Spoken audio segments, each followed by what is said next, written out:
Holy hot damn, do we have a fun one for you this week, my dear Animaniacs. Welcome to B-Movie Enema, the series. I'm Jeff Arbuckle, B-Movie Proctologist. I'm joined by my partner in crime, Nurse Disembodied. Nurse, how's it going over there? I am simply buzzing with excitement for this episode of B-Movie Enema. Oh, we're already diving into the B puns, huh? Just trying to be in the mood. Wow, this isn't going to get old at all. So yes, this week's movie is 1973's all-time classic guilty pleasure, Invasion of the B-Girls. This is one of those 70s exploitation movies that knows exactly what it wants to be and is simply just that. It wants to be about hot women, some of which will get naked, and how those hot women are going to fuck men to death. What more could you possibly want in a movie? Don't you mean to say, what more could you possibly want in a movie? Now we're going to sit here for a few seconds so that you can think about what you just said.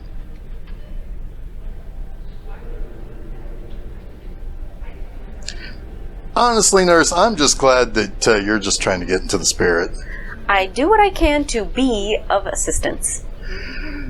Oh boy. Anyway, Invasion of the B-Girls is the last feature-length film directed by Dennis Sanders. Now, Sanders did mostly shorter form stuff like TV, short films, and documentaries. Two documentaries of particular note prior to him making B-Girls were both music documentaries. The first was Elvis, That's the Way It Is, which documented Presley's return to performing after years of disappointing movies. It really showed the king of rock and roll in a light not often seen by his fans, this kind of jovial frontman of a big band and really getting into the rehearsals and performances. The second was Soul to Soul, which was a concert in Ghana celebrating the 14th anniversary of the country's independence. That featured popular acts like Wilson Pickett, Santana, Tina Turner, Roberta Flack, and more. But, want to know something truly wild about Dennis Sanders, director of Invasion of the B-Girls? Pollinate me with the info, Jeff. Yikes. Yeah, I think I better stop now. Yeah, that's a great idea, but what was I saying? You were about to say something really weird about Dennis Sanders? Yeah, oh yeah. So Sanders, by the time he made this guilty pleasure about women fucking guys to death and turning into bees or something, was a 2-time documentary short subject Oscar winner. Yeah, he was maybe about as good as it got at short subject documentaries. What's the criteria for that? Like 30 minutes or something? Yeah, you're close actually. It's any documentary film that is 40 minutes or less. His first came in 1954 for the film A Time Out of War, about when two soldiers from the Civil War decided to give each other a 1-hour truce when they found themselves face to face and certain to basically kill each other. The second was for 1969's Czechoslovakia 1918 to 1968. That was a 50-year history of the area leading up to the Prague Spring, which brought with it the invasion of the country by the Soviet Union. But no documentary about bees or girls or B-Girls? You know, based on what we will see in this movie, I would have to believe that Sanders would have been the foremost expert in B-Girls. Now, Sanders had a heart attack in 1987 in his home in San Diego. He was only 58. That means that he actually won those Oscars relatively pretty young. You keep using the term guilty pleasure. Explain why don't you? Of course. So, famously, in a July 1981 episode of Sneak Previews, film critic of the Chicago Sun-Times, Roger Ebert, named this as a guilty pleasure of his. As he simply put it, this movie has everything you could want in a guilty pleasure. Beautiful women, strong dumb men, a secret plot to conquer the world, and a lab with a lot of neat machines and flashing lights. Now granted, I grew up watching Siskel and Ebert. Sure, there are lots of times I disagreed with them. However, it was stuff like the Guilty Pleasures episodes they would sometimes do that indicated to people that they were kind of a new form of film critic. In that very episode, Ebert's partner, Gene Siskel, asked him if he thought liking guilty pleasures meant that they were liking trash, as another film columnist accused critics of doing in the late 70s and early 80s. Ebert rightfully says, no. Why is that? Well, because if you like something, it might just be that you just liked it, period. I mean, sometimes you just simply love a real dumb movie, and that's what we do around here. So, Nurse, what do you think about us getting this movie started and check out those lovely B-girls? That sounds beautiful. Okay, I'll let you have that one. That one's pretty good.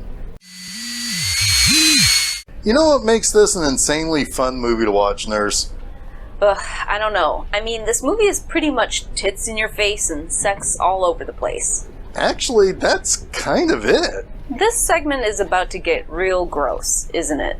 Oh, no, nothing like that. I mean, look, there's at least 8 things about this movie that makes it a bonkers experience. So, here we go. The first thing is the significant number of dead guys littering this town. I mean, a couple of guys who all work in the same place, or who know a couple of guys who have also turned up dead. It would pretty much seem as though this has at least a measure of foul play in this. I like that it sounds like they died of boners. I know. I giggle every time they mention thrombosis. Yes, I know. Thrombosis is a real thing. It's like a blood clot or something in the heart, right? But throm and bosis, for some reason it makes me think it's referring to hard cock.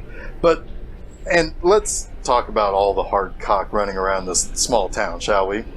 If you say so. So this town is mostly made up of 2 types of people. Dorky middle-aged scientist dudes and blue-collar guys who think the scientist dudes are, as one guy so elegantly put it, queers. So you have the middle-aged science dorks who you typically think would be completely worthless at picking up women, and you have the burly blue-collar guys who you'd think would be catcalling all the time, right?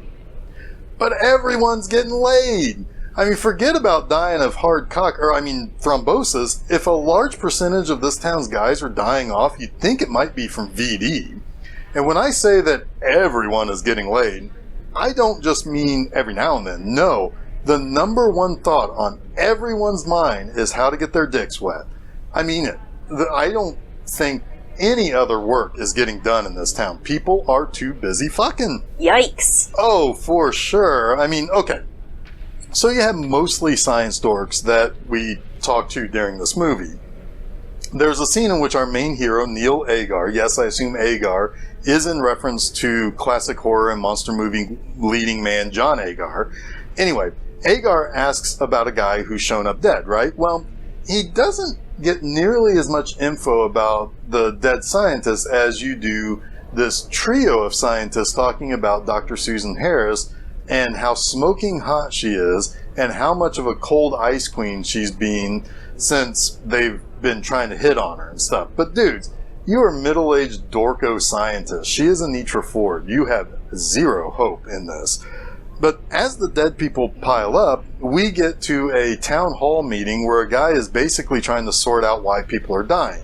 The only thing that seems to be in common with each dead guy is that they seem to die while fucking.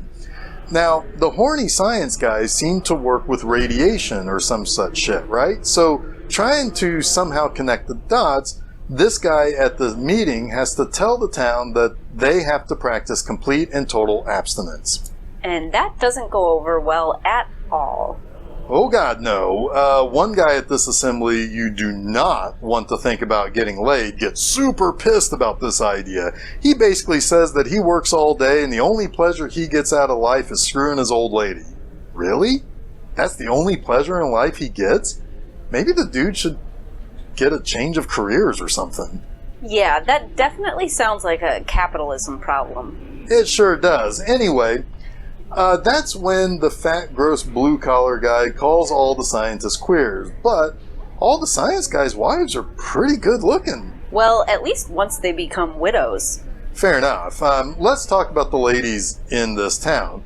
There's one guy who's just naked as a jaybird out in the field waiting for his girl to come to him to, well, okay, they're gonna fuck.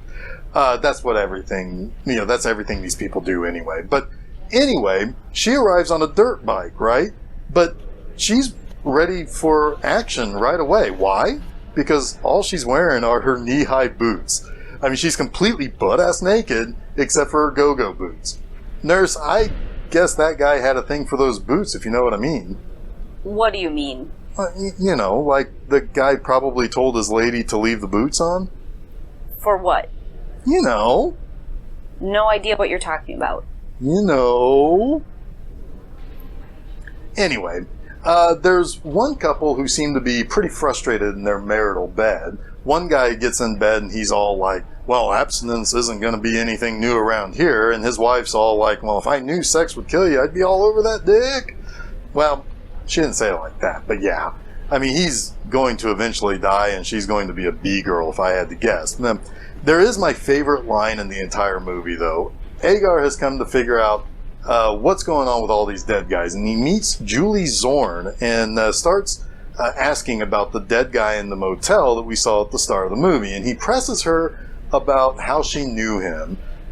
She's being kind of coy, so she decides to tease Agar. What does she tell him, nurse? They bald and bald and bald and bald and bald until he dropped dead. And then bald and bald and bald and bald. After she says this, Agar just immediately says, let's get lunch.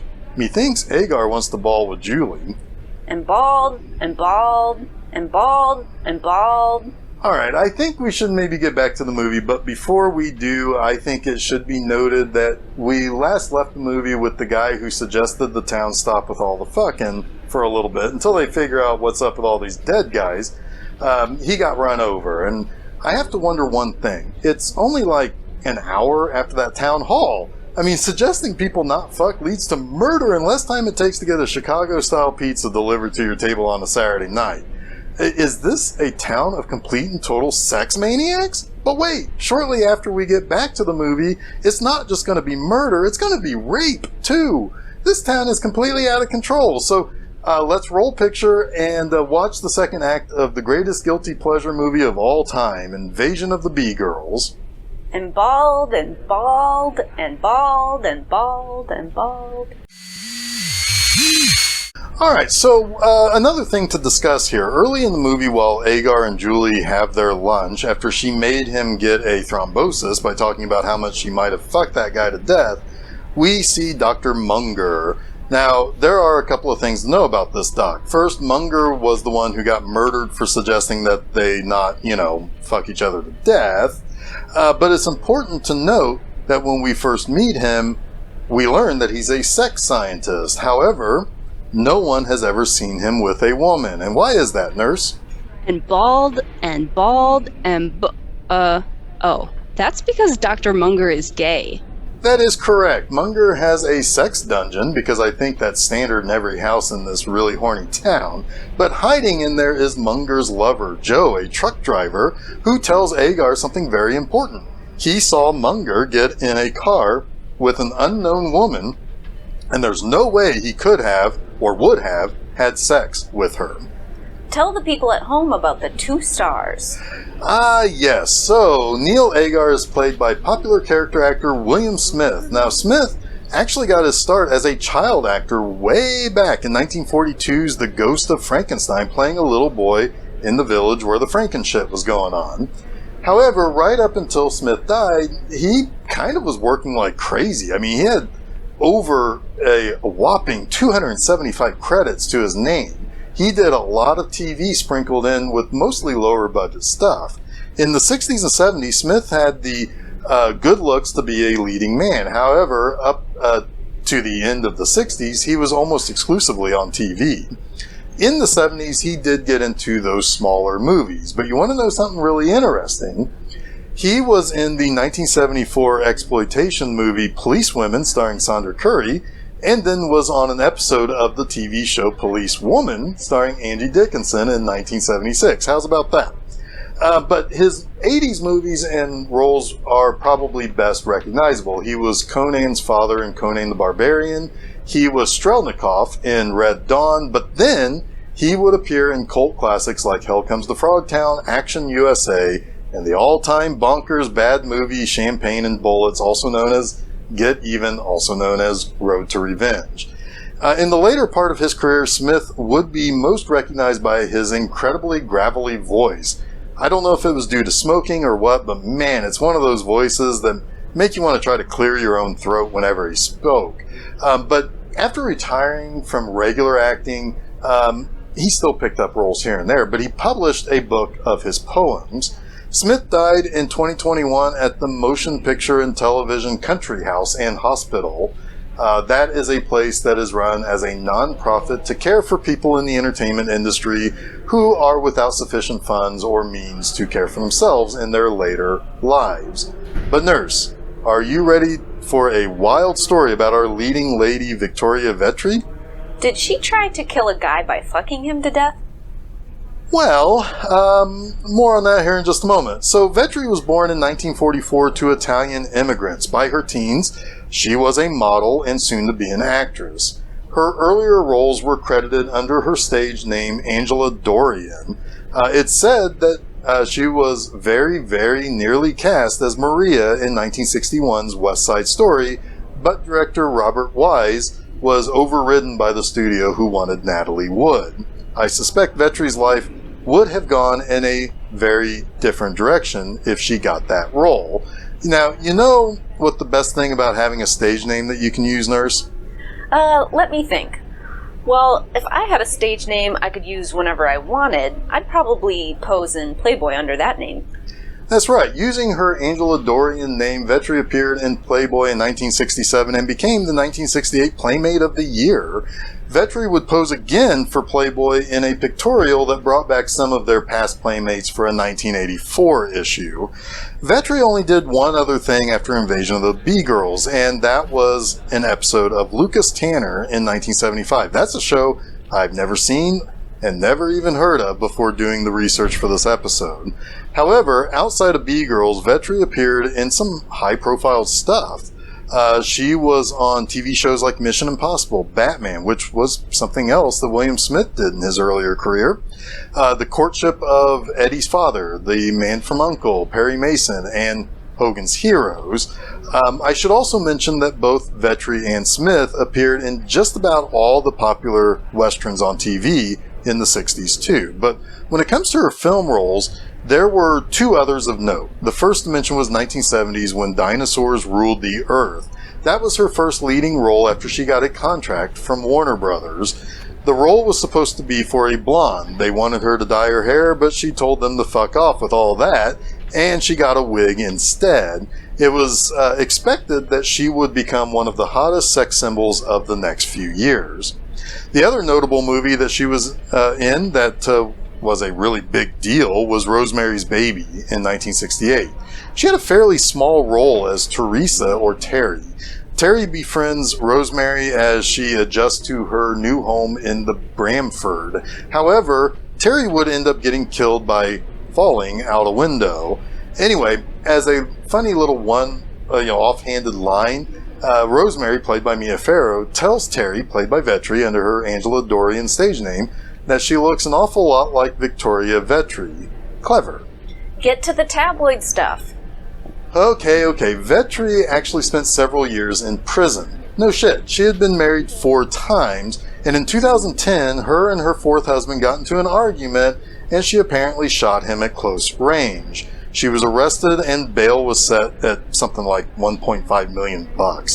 The judge first refused to reduce bail, then the judge refused to reduce the attempted murder charge. However, it was eventually reduced to attempted voluntary manslaughter. To that charge, Vetri entered a plea of no contest and was sent to the pokey for 9 years, but she was released on parole in 2018. That's nuts. I know! I figured you would say that one of these people was in an episode of Star Trek.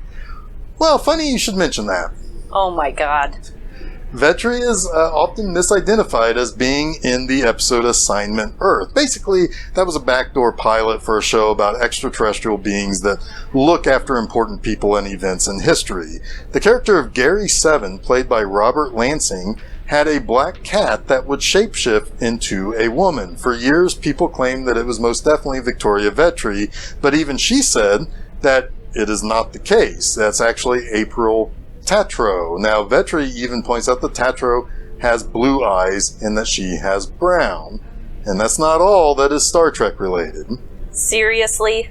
Oh yeah, so this is the first film written by Nicholas Meyer. Now, He doesn't really like the changes made to it in a subsequent draft after he turned it in and wanted his name taken off of it, but his agent said that he needed the credit, so he relented. Meyer is known for a couple of things. First, he directed the wonderfully scary and visceral The Day After. That was a TV movie about nuclear war that basically showed Americans, maybe for the first time, the real after effects of the radiation that would start poisoning and killing people. The Day After is the highest rated TV movie ever made, and it actually led to serious policy changes. It was so important. Interestingly, conservative columnists and writers accused Meyer of being a traitor for scaring people into wanting the U.S. to back down from escalating nuclear tensions with the Soviet Union. That is bonkers, but are we really all that surprised? But before that, Meyer wrote a Sherlock Holmes book, The 7% Solution, that he adapted into a movie and got nominated for a screenplay Oscar for it. He also made Time After Time, but he's most importantly known for being involved in the 3 best Star Trek films. He directed the 2 very best, Star Trek II, The Wrath of Khan, and Star Trek VI, The Undiscovered Country. And then he also co-wrote Star Trek IV, The Voyage Home. Anyway, that's some pretty important stuff that he's been a part of. But let's get right into the final act with the big reveal about what is actually going on at the government-sponsored Brant Research Facility. This movie was aggressively horny. It sure was. I feel almost icky watching it. Oh, come on, nurse. I bet you and every other woman out there would like to be covered in some white goo and have some radiation shot at you and emerge with a makeover, perk your boobs, a killer appetite for sex, and get to kind of make out with Anitra Ford. I guess. Who wouldn't like a spa day at the radiation laboratory? See, now you could do that, and I'll go make out with Anitra Ford. Well, according to this movie, wouldn't that kill you? Worth the risk. Now let's talk about the lovely Anitra Ford. I probably did this back in season 1 when I talked about the criminally underrated Messiah of Evil, but goddamn, I could look at and talk about Anitra Ford endlessly. It shouldn't come as much of a surprise that most of her stuff was on TV and guest appearances. In 1972, she did appear in the Jack Hill Women in Prison movie The Big Birdcage, not to be confused with The Big Dollhouse that appeared earlier this year on this very program.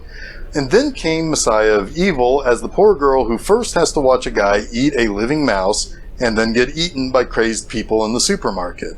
After B-Girls, she appeared in the TV pilot for Wonder Woman as the villainess, and then appeared in the first film directed by TNA exploitation artiste Andy Sedaris, Stacy. But 1972 to 1974 was Ford's biggest period in movies. In 1972, she was in The Big Birdcage. 73 had Messiah of Evil, Stacy, and B-Girls. 1974 brought with it Wonder Woman, Dirty O'Neill, and The Longest Yard. That last one was probably the biggest movie and highest profile on her entire filmography. But she was done with movies by 1977. But before she was done, between 1972 and 76, Ford was one of the earliest and first models for The Price is Right. In fact, she was the first with Janice Pennington, who went all the way to the year 2000 as a model. And in 1975, a permanent third model would join the cast in Diane Parkinson, who is maybe the most popular and famous of Barker's beauties. Parkinson would sue Bob Barker for sexual harassment. He denied it, and her claim was eventually withdrawn for what she said was being too expensive and too much of a toll on her health. Say what you will, but other models, particularly Holly Hallstrom, who was part of the trio of Holly, Diane, and Janice that I remember best as a kid, had some of her own beef with Barker too, but I digress. One more thing I should mention that is kind of goofy but involves this movie and Anitra Ford. When Ford's Dr. Harris goes to get Julie to turn her into a B-girl, I captured a shot of her in the movie where you can see right through her shirt and see her nipples, and I posted that in the article I originally wrote for this movie in 2016 and captioned it with, "See-through shirt, you're the tits." This created a brief recurring joke of calling any outfit that was see-through the tits with a similar caption to the original one. Silly, but what can I say? That was just something I do on my blog. But speaking of a naked Anitra Ford, What's up with her not having a stinger? Trust me, I was looking. I inspected all of Ford's body in this movie with my eyes, but I saw no stinger. Now, I do have some questions about how all this worked. Go for it. Okay. I have no problem believing that the white goo is, I guess, royal jelly? That sounds about right. Okay, so that lines up. I think they also say that a hive may have multiple queens so that they can figure out whichever one is the alpha queen and that will reproduce or something? Sure. Okay, so one queen bee is made, Dr. Harris. She then goes around and makes other queen bee girls, yes? Okay. So where does the royal jelly come from? I mean, Susan Harris is not wearing pants in that scene. Actually, I think all the girls are just wearing lab coats and nothing else, so... That's oddly both sexy and kind of gross. I hate that I agree. Yeah, now how did Susan Harris figure out that the gamma radiation would make her a queen bee and therefore she could make others? Beats me. I mean, did any girls not make it through the conversion process? No. You sound pretty certain of that. I don't know, I have to sound smart about something here. Yeah, that's fair enough. What about that pin thing? Susan sticks the one woman with it to stop her from struggling. She just stops. What was that? Queen bee mind control? Is that a thing? Can be if the script says so. Alright, so at what point is the point of no return in the process? Julie starts getting converted, but it doesn't finish because Agar comes in and blows the machines away with his gun. By the way, I'm fairly sure that was probably suggestive of ejaculation. He ejaculated the bullets all over Susan's plans. Okay, sounds good to me. Anyway, Julie gets a dose of radiation. Is she part B girl now? I mean, does she have to get the jelly goo and the mutant bees to swarm over her, or does she have a killer vag now? Just from that point forward, I mean, is she going to like kill Agar when he decides that he's had enough of her talking and throws her onto the bed? I mean, there are bees present. What's with that? Jeff. What's up? You're asking way too many questions for a movie that is tits and ass and fucking and hot bee girls. I suppose you're right. Want to give your final thoughts? You bet. I wanted to like this movie. This was one of the movies this year I was most looking forward to. With a title like Invasion of the Bee-Girls, how can I not want to see that shit? The movie doesn't really quite live up to the title, though. Hot girls, sure, but like you said, Jeff, one of those girls should have had a big old stinger sticking out of her butt. Come on, movie guys. That would have been awesome. I do love those amazing sunglasses all the B-girls wore. I need to find some of those. And then maybe just eat sweets all the time? Then fuck guys to death? Not a bad life now that I think about it. Well, this movie was almost there, though. There were some great lines like how Julie and the other guy bawled and bawled and bawled and bawled. And then there's that line about coming and going at the same time. It was perfect. By the way, Herb's wife was a real bad actress. That was pretty crappy. The best actress? The girl who tells the army dude she lost her keys and then she just opens her top and shows her tits to him. She had an easy time on set that day. I'm going to give Invasion of the Bee-Girls 3 poops out of 5.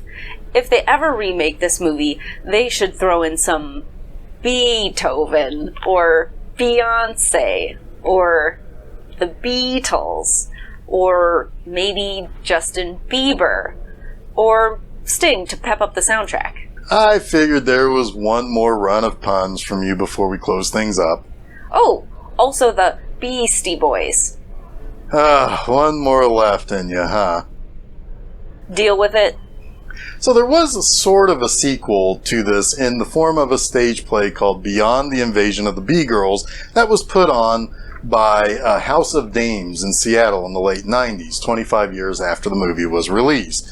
In addition, there was a comic book that came out in 2013 called Grindhouse Doors Open at Midnight that had a 2-part story to start the anthology series off called Bee Vixens from Mars. It was obviously a pastiche of Invasion of the Bee-Girls.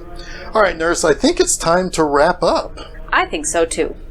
I think it's time for us to actually do one of those cleanings of the poop chute. So everyone come back next week and we'll watch another movie while I clean out my poop chute. I'm sure nothing could possibly go wrong with that.